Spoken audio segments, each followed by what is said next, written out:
Hello everyone, welcome to my channel. Biryani খেতে কার না ভালো লাগে, কিন্তু ১,৫০০ কিলোমিটার দূর থেকে কখনো বিরিয়ানি আনিয়ে খেয়েছো? আমি খেয়েছি। হায়দ্রাবাদ থেকে উড়ে উড়ে এসে আমার প্লেটে হাজির হয়েছিল Hyderabadi chicken biryani, and obviously এর সাথে ছিল কলকাতা স্টাইল চিকেন এবং মাটন বিরিয়ানি। অর্থাৎ আজকের ভিডিওটা হতে চলেছে বিরিয়ানি চ্যালেঞ্জ ফর 24 আওয়ার্স।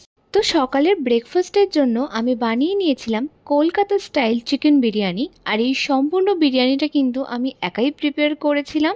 যেহেতু বিরিয়ানি একটা লং টাইম টেকিং রেসিপি, সেই জন্য আমার বিরিয়ানিটা বানাতে এতটাই লেট হয়ে গেছিল যে ব্রেকফাস্ট এবং লাঞ্চকে একসাথে মিক্স করে ব্রাঞ্চ করতে হয়েছিল। So here my biryani is ready. তোমরা তো দেখে বুঝতেই পারছো রাইসটা একদম ঝরঝরে, আর চিকেনটাও খুব সফট আর জুসি হয়েছিল, আর আলুটাও ছিল একদম ওয়েল কুকড।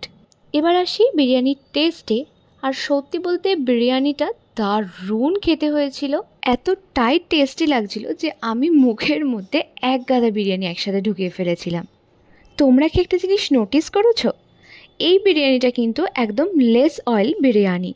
তোমরা যারা ডায়েট করো, স্পেশালি পুজোর আগে যারা ওজন কমানোর জন্য ডায়েট করছো, তারা এই বিরিয়ানিটা ট্রাই করতে পারো। এই বিরিয়ানিটাকে ডায়েট বিরিয়ানিও বলা চলে। এই ডায়েট বিরিয়ানির রেসিপি জানতে হলে আমাকে কমেন্টে জানিও, আমি অন্য কোনো ভিডিওতে নিশ্চয়ই আপলোড করব। এখন আমি আমার বিরিয়ানিটাকে এনজয় করতে থাকি। তোমাদের সাথে দেখা করছি সন্ধেবেলা।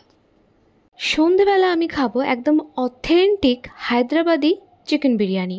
অথেন্টিক এই কারণেই, কারণ এটা ১,৫০০ কিলোমিটার দূর থেকে হায়দ্রাবাদ থেকেই এসেছে। রিসেন্টলি আমার মামা গেছিলো কয়েকদিনের জন্য হায়দ্রাবাদ কাজের সূত্রে, আর সেখান থেকেই আসবার সময় নিয়ে এসেছিল এই হায়দ্রাবাদি বিরিয়ানিটা।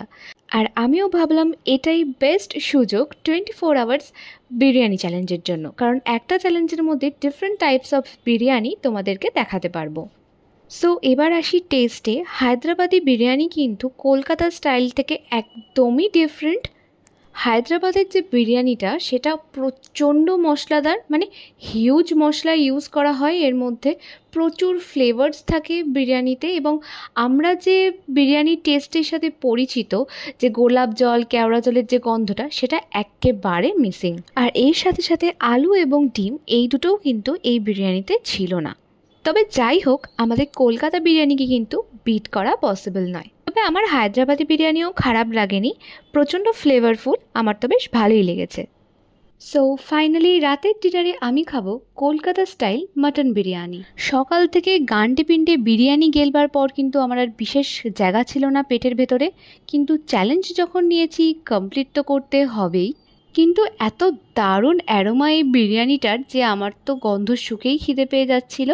সো ফাইনালি টেস্ট করবার পালা।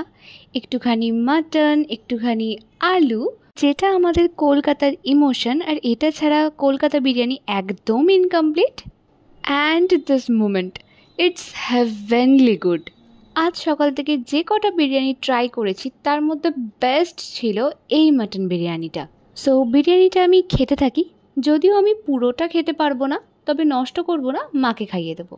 তোমাদের সাথে দেখা করছি ভিডিওটা এন্ড করা নিয়ে। সো আজকের ভিডিওটা এখানেই এন্ড করছি। তোমাদের যদি ভিডিওটা ভালো লাগে তাহলে অবশ্যই লাইক করে দিও, আর চ্যানেলটাকে সাবস্ক্রাইব করে দিও। কমেন্ট করে জানাতে পারো নেক্সট কোন চ্যালেঞ্জ ভিডিও দেখতে চাও। দেখা করছি অন্য একটা ভিডিও নিয়ে। ততক্ষণের জন্য বাই।